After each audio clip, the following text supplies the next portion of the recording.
names up? Yep, we got names up. So do we need introductions? Yes, why not? Come on. Companies and names. I'm Peter, FIS, and we serve the world with payments from issuing to acquiring to payment backbones, and we got everything. Hi, welcome. My name is Eike. I'm from Thede Consulting. We're a consultancy specialized in payments, both consulting financial clients and non-financial clients. I'm on the non-financial client side. And what we're doing, you're explaining. So we're helping companies succeed exactly in that problems. Great presentation. Could have been mine. Thanks. And hi, Brooke Natale from Mastercard. Rob did an excellent overview of Mastercard during his presentation. I'll take my brown paper later. So Rob Tuckwell, Director of Specialist Sales, issuer, acquirer, gateway, but very open for business for fintech partnerships as well, for those niche use cases. And I just spoke. Indeed. So the way this works is simple. I have, of course, the pre-approved, authorized, certified, compliance checked, PR approved questions here. You guys don't. So the idea is you stick your hand up, I get a roving mic to you, hint to the back, roving mic, we'll need out, and then you can ask the questions. I ask for name and company, at least so they know who you're asking, and then we can go from there. If you leave it to the last 5 minutes, we always run out of time. So I've got a simple question to kick off with, which is that we've talked a lot about digital and payments, electronic. Most of the invoices I see for businesses these days still coming in on paper, PDF. You know, there seems to be a huge manual data flowing around. And we're not, yes, you get these closed wall, for big companies, say you've got to invoice on our system and everything else. But for the vast majority of industry, it all goes out, yes, electronically on an email, but it's a PDF. Everything is still very old-fashioned. To me, this is one of the biggest challenges we have of B2B payments, is that we're still actually manually inputting data. It's still an old-fashioned business in many respects. What am I missing here? So you're looking at the sending out of the invoices. We actually also have we have a solution that's called Get Paid. It's for corporates, and they can manage their invoices. Imagine you have a shipping company around the world. You send out hundreds of thousands of invoices, and you have to afterwards reconcile what has been paid, what's out there, and what are the most important clients that you have to approach to get paid.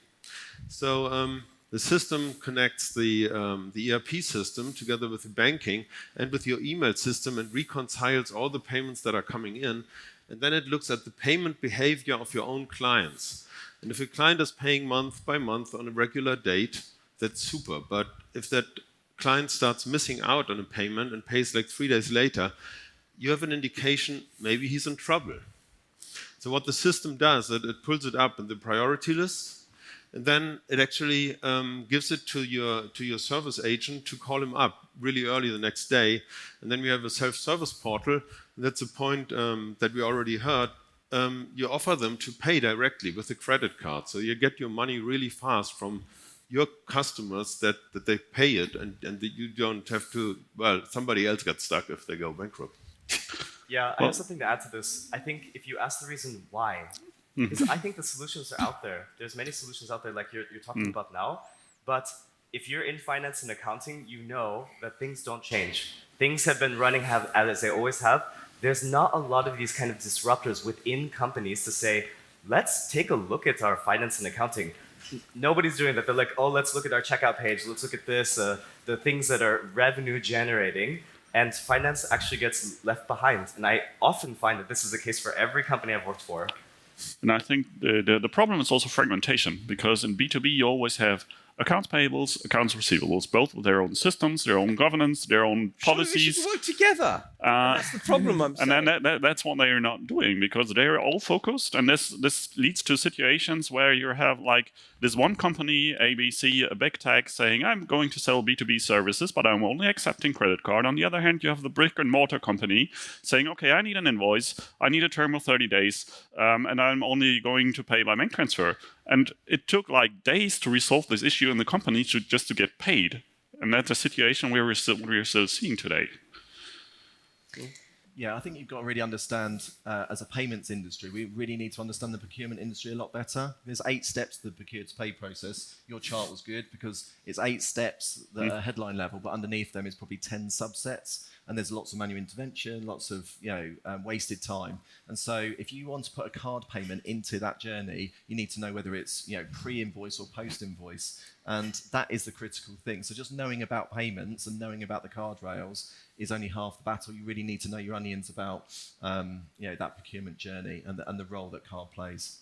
I think that's why you need an ecosystem, right? So everything is on paper, but the paper needs to be processed somehow. And there is technology, as you said, to process it, AI, a lot of readers. But the thing is, what happens with that data then? And it has to work for both sides. Both the supplier and the buyer have to be able to process that data into their ERP system. So you need that kind of integrated ecosystem to actually make sense of the data that's going through. I think you raised some interesting points here because in your presentation, if I may, I was particularly picked up on the regulatory piece you raised because as I look around the world, we're seeing, I would say, increasing regulation, particularly around UBO information, ultimate beneficial owners. And I just wondered how you'll find that's affecting the business these days, because, especially in Europe now with what's going on in Russia and stuff, there's a lot of pressure on really understanding it. But a lot of that data, to me, is actually quite hard in many places to actually get to. And I wondered how much that's affecting, you feel, as a panel business these days. And actually, at least when you're sending, the old-fashioned bank stuff out, it's nice and slow. You get, it's almost the bank's responsibility to do the checking. We're getting lots of new methods that people are saying is faster, faster, faster, but that sort of puts more pressure on you actually checking things. Am I being... No, I mean, this totally goes for, let's say, onboarding, for example. What information are you getting? This, we constantly have to change, and you can't just change onboarding. You have to change the terms and conditions, the information that you're storing, and then you have to be secure about this. And that's quite a difficult thing and a slow process to change for each country regulation that changes too. And it won't go away, right? KYC is here to stay. It will become more KYCs. It will become more complex. And there's no standardization. And this is particular by design because it's a risk topic and not a legal topic. So each bank, each payment service provider will treat you individually. And I think the best approach is trying, even especially as a marketplace, is trying to get as much automation and digitization in this process as possible. Because you have to deal with it. We learn by error. And that's actually a horrible way to go. We only learn when things fail, and then we're okay, that's a new regulation. And it should be the opposite. We should be on top of these and know it beforehand. But there isn't really anybody or very few people out there doing KYC or KYB as a business unto itself, right? We expect the banks to be doing it. But as you have more players in the payment space, they're not banks, right? So you're going to have more companies that decide to become their own issuer, but they don't have a KYC or a KYB in-house. So how do they actually provide that service? That's something that we're going to need to tackle. Okay. I'd like to talk about virtual card numbers. In 2003, I was working with a guy called Gary Lyons that eventually joined Mastercard and a company called Orbiscom, and we developed virtual card number supplier payments. To me, they've been around now basically 20 years. This is not new things. I'm looking at the market and going, surely everyone who wants to use them by now is using them. Is the market really still innovating in this area and moving forward? And if so, in what areas? Because to me, as I said, 2003, I remember sitting in a room with Gary and going through all this stuff and looking at VCNs using the Orbiscom platform that then became in control. And I'm going, that's 20 years ago I did that. It just seems to be that it's done. It's like it's moved past. And I'm still, people say, oh, VCNs, we're doing this with them. I'm just surprised there's still things going on about them. Yeah, or you can link the VCN to any other technology like mobile apps. So, the sort of case I gave before could replace corporate cards. All the plastic cards that you've got in your wallets. There is no need for that. So if you're going to go on a trip, you can get a virtual card produced for the value of that trip, and then you can put that virtual card into the wallet. So there's still lots of innovation. On the supply side, which this audience is going to be mostly interested in, straight-through processing is an absolute game changer. If you're sending, emailing, messaging in whatever format, a virtual card, sometimes they were faxed up until about 5 years ago. If you can now process those cards in the same way they're easy to generate, then you start to build scale. And I think quite a lot of the conversations over the last couple of days have been about what's next. It's like we've got some incredible technology which we're underutilizing because we're always thinking what's next. Let's fill in the gaps. Let's make it simple for our customers to consume these cards, and then we'll get scale. Yeah, I mean, if you look at the consumer space, we allow people to pay how they want to pay, where they want to pay. But that is not what's happening in the B2B world. So if somebody wants to pay with a virtual card, in most cases, the supplier is not going to accept it. So the question is, how do we actually make that easy? How do we make it an option? And then we are able to, that's where we look at embedded finance. That's where we look at working with acquirers and suppliers to find rates and solutions that work for them, like straight-through processing or like, kind of different variable interchange solutions. So we need to put together a package to use the solutions that we have more efficiently and drive scale in that way. Yeah, so Dennis, I'm going to pick on you for a quick second here, if I might, and I'll come back. A lot of your guys are guides and things like that. They work through you, but they also work independently, and so they take cards. So why are not the vast majority of your payments out just using VCNs? We want them, actually. So this is when you say, okay, they've been here for a while. Are they just underutilized? Are they not going to be used anymore? No, we're actually just not there yet. Like everything, we're still using this old technology, but we want this, and we see the benefit. There is a business proposition there, but we're just not there yet. Why? What's the problem? It's this slowness, I think. Of what? The acceptance, or you guys actually getting it out there? Because you've got next to a bank that I'm sure would offer to help you. No, it's getting it out there. Let me tell you something. So in the payments, we had the pay-ins, cash management, B2B payments. Whenever I do a pitch internally to say, okay, I want to improve this for B2B payments, why? Don't we already make the payments? Why do we need to spend this kind of money and engineering time to move to this infrastructure? What more money are we getting? What I think they fail to see is the value to the suppliers and also the money that we are not losing because we're using an antiquated infrastructure. Yeah. In a world of lots of priorities on strategic investment, if it's not broken, people just look and prioritize other investment. And what they should be doing is thinking about what is the business case associated with rolling out a virtual card program? What is the business case associated with being able to accept virtual cards or B2B payments? Can I grow my top line growth? Can I reduce my day sales outstanding, etc.? Yeah, we are seeing also growth rates in virtual card solutions. For example, take an online travel agency, and they act as a merchant of record. So you book your travel, you book a flight, you book a hotel, you book a rented car. And it's super easy for them to then settle each of these payments with a virtual card number. And they not only use the virtual card number to pay, but they also use it afterwards to reconcile on it. So if you change your flight, they can just rebook it and they can just get the money back and then pay again. And so it's super straight through processing, it's super efficient, and I think there's a big growth chance for the market. We did that in 2010.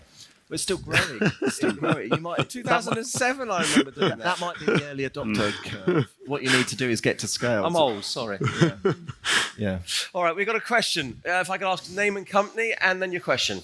Hi, good morning. Thank you very much. Very interesting panel. My name is Ilana Kondratov. I'm from a company called Free Market, and we focus on cross-border payments, B2B, and FX. And my question is, in light of the difficult first quarter for the banks this year, how do you reduce your over-reliance and exposure to banking partners, and what is your approach to banking diversification? Banking?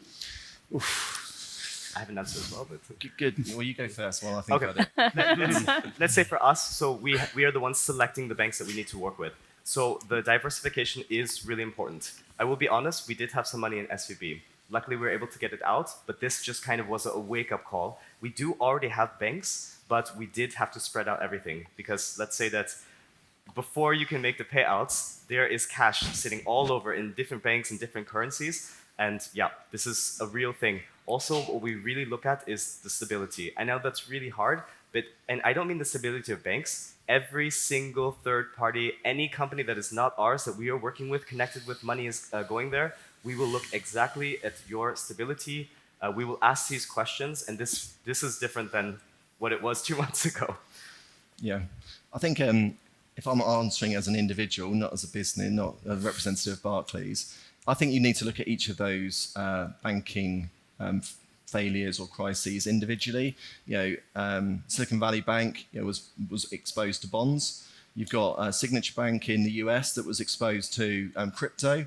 And then you've got Credit Suisse, which eventually, the big hit to profitability last year created their own problems. And what you see in banking crisis is it's all about trust. As soon as there is undermining of trust, then the markets get jittery, and it's almost like who's the next one on the line of banks that investors and short sellers might target. So that's, banks are really well capitalized now, much more secure than they were, say, 15 years ago. And I think that, I haven't got a crystal ball, but when you're looking at individual banking crises, you have to understand the fundamentals of those organisations to understand why they're being targeted. So I don't think it's going to be the end of it, but I think there'll be now a period of stability as the central banks get around any of those weaker banks or smaller banks to recapitalise them. Right, we have another question at the back there, please. Name and company. Yeah. Hello, my name is Vishal and I'm from Black Lane. We are a marketplace for chauffeur service providers. And we are exactly in the situation what you have described, like B2B payments, where there is a big gap of getting the payments from the clients. And if we say we go for the card payments, obviously the bank transfers are cheaper in the way. Do you think that the card industry will move in the direction where we have this B2B payments, there will be less fees or something that has to be borne by the initiator, or I would say merchant in this case? Yes, so we got some use cases with garages going to auction houses, buying cars using virtual card, getting the 56 days, and in the meantime, they've gone and sold that car to their customer. So they've sold the car before that bill becomes due. So we've got some customers using that line of credit to cycle that money. So if I heard that correctly, that's just one use case. But that working capital line, I think as a payments industry, we can get quite carried away with the technical moving of money.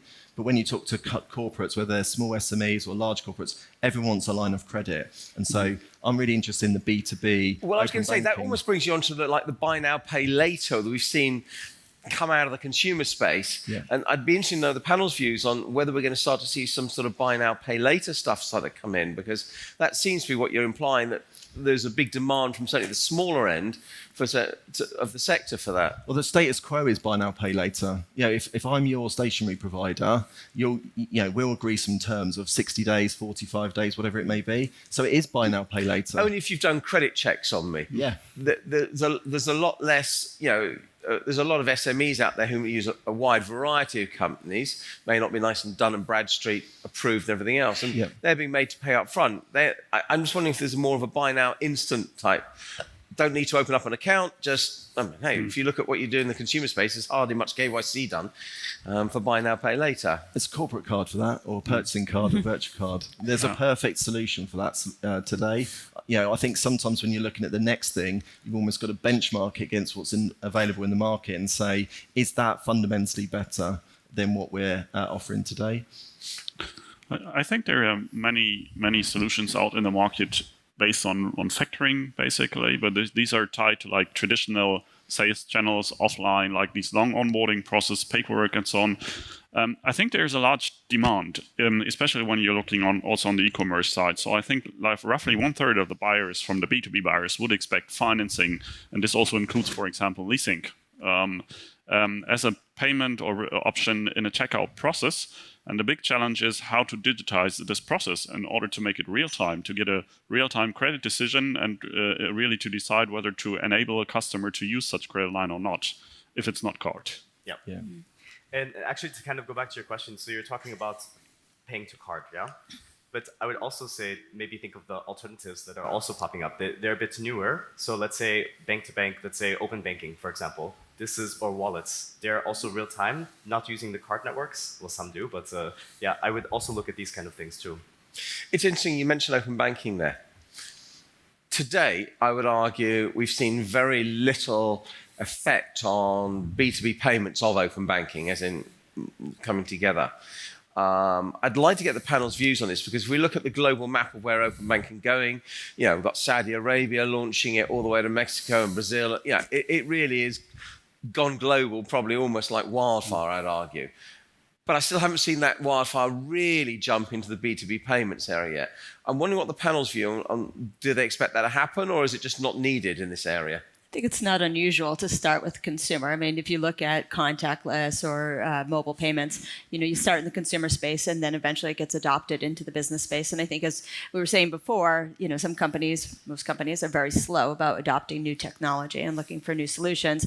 Banks would need to set aside the resources, both in terms of personnel and funding, to be able to bring these opportunities to their clients. So if we're actually looking at, building up the need, the desire, seeing the value in the consumer space, and then letting it jump to the commercial space, I think there is a massive opportunity there. I think that we can do a lot. If you're looking at who uses multiple banks and multiple payment channels, it's companies, much more so than individuals. So we really should be focusing on that. But I think it's going to need to be seen as a consumer use case successfully, I think, before a lot of companies are willing to start looking at it. Yeah, and from our perspective, I can tell you, we do want it. Maybe I just want too many things, but we do want open banking for the B2B payments. What I have run into is that I don't see this, we're a global marketplace. I just see mostly open banking for payouts in the Europe, UK region, and I actually need it more in the other regions. And so this is something that really goes against the business cases when I talk about open banking in B2B. I also would assume that this is a question of adoption and trust. Well, looking at more traditional corporates, how and whom do I grant access to my account? How do I manage consent? Because usually in corporate environments, it's not just one single person deciding about payments. So it's multiple persons, multiple level of authorization, depending on amount, payee, currency, whatever. So all of this needs to be considered when you're building a payout solution or whatever type of payment solution upon an open banking solution. I think this is a lot of issues that need to be tackled, and which hinders process. I'd like to pick up on a couple of points you just mentioned back there, which was legacy systems. And to me, I suppose there's a bit of a challenge here. In a downturn, companies start to look at every penny they spend. So I'd have thought, it's great. They're actually going to start really analyzing where they can save money. And at the same time, what I'm hearing from the panel is there's still a lot of legacy systems out there that cause a lot of problems, and people can't make the business case to fix them. Is that I'd like to get some views on this, because to me, I'm not an expert in this. It seems to be a big issue, this, of legacy systems. But in a downturn, I'm going, surely businesses are more focused on where they're spending and how they're spending money. Yeah, I'll have a go at that. So we say within lots of the larger corporates, what they're trying to do is speed up the hamster wheel. So in the past, it was procure-to-pay processes were paper-based. Now they're making them all e-procurement systems, but they're still the same systems. It's the same culture. It's the same processes, but they're just electronic or they're in the cloud. I think there needs to be a complete rethink, looking at payments through the lens of risk. So obviously higher value transactions are more risky, but there's also key items that you might buy as a business that you want to make sure go through the right compliance steps, so that you can be sure that, like a pin going into a helicopter that attached to the rotor blade, it might only be like a few pounds in terms of the cost of it, but you want to make sure that's a bona fide pin, because otherwise the helicopter fails. So you shouldn't just look at it through the lens of value. But I think the whole procure-to-pay process needs to be looked at almost like a buyer-supplier relationship. What are the characteristics of the things I buy from you, and making sure that I'm putting the right payment rail. So if it's a high-value transaction, CapEx, then I need to go through the 8 stages. If I'm buying something that's ad hoc, that's £60, that needs to go on card, because it's all about employee convenience at that point. So from my perspective, the right payment rail based on the right payment characteristic, and not just be completely wedded to this one-size-fits-all procure-to-pay process that exists today. Eike, I'm interested, because you obviously consult to a large number of companies here, what you're seeing out there. From my observation, this is in fact a big problem, because legacy IT migration is eating up lots of resource and lots of budgets. I saw companies where we had like 90 to 95% of budget and resource going into migration of legacy IT systems, actually stopping innovation projects because they're simply saying we cannot do this because we have so many problems in our existing IT, which stops us from doing or running our operational business, and we simply cannot innovate in the payment space. Okay. What we've seen with the GetPaid platform is the corporates have grown and they have ERP systems. They have not only one, they have like 2, 5, 10. We have one installation with a customer in the US. They have more than 100 ERP systems and they are all connected to this one central GetPaid solution, and the treasurer then has one view over all the receivables that he's looking at. So he doesn't actually have to get rid of all the legacy systems. Okay. Conscious of time, I've got a final question. I don't want to get crystal balls out because I think, looking ahead to 5 years is, no one's going to tell us what's happening then. But let's just look out over the next 18, 24 months. So if we're sitting as a panel back here in the next 12 months, we're going to be saying these things are really real because they're coming and we can see them. So over the next 18, 24 months, I suppose, what are the big changes you believe are going to happen in B2B payments? If you were sitting there as a merchant today, and I know we've got one here, what are the big changes you believe in the next 18 to 24 months that you're going to see? Are you just more regulatory hassles for you, or what are the big things that you believe are going to change your B2B payments over the next 18, 24 months? I'll start at that end and come down this way. Yeah, so there's so many things I would say here, but I would think that adoption... Just the big one. Yeah, exactly. So one big one is going to be adoption. So as we've said many times, there are already existing solutions. We're still using 50-year-old technology, and I think the adoption in the next 2 years will be more, and seeing more disruptors within your company who want to see these changes. Yeah, so for me, it's, and it's not because Brooke sat next to me, but Mastercard Track, Supplier Preference Network, helps to scale B2B payments. On the buyer side, they'll have multiple rails. On the supply side, they get straight through processing. I'm really excited. If you get that right, we're going to absolutely blow up B2B. God, a happy customer. Yeah, Nice. perfect. So since Rob touched on embedded finance, then I will pick up mobile payments. So if you're looking at a situation where you don't have companies that give out cards to a lot of their employees, then you're able to put a mobile VCN into their wallets, and they can use that for travel. They can use that for B2B payments. It's fantastic, and it will really start to get rid of the card plastic, but as well as enabling 100% of not only employees but contractors, recruits, everybody to be able to use the corporate buying. First of all, I would agree with Dennis. So we'll still see adoption of things that are already there, like RTP, SPAA now developing instant as a topic, so covering SEPA topics. And I think the next big thing that we will see is digital currencies on the rise, like digital euro, which is now evolving and which will play a role in the next, let's say, 2 to 3 years. Okay. I think virtual credit cards will take more and more space. As long as the banking industry doesn't come up with some request to pay instant payment solutions that really work. And well, they've been talked about for 5 years now, but there has to happen something or the virtual cards will take more space. All right, and I'll give you mine. I think we'll see interchange on some open banking business-to-business payments, which I think will make it quite interesting. Thank you very much for an excellent panel.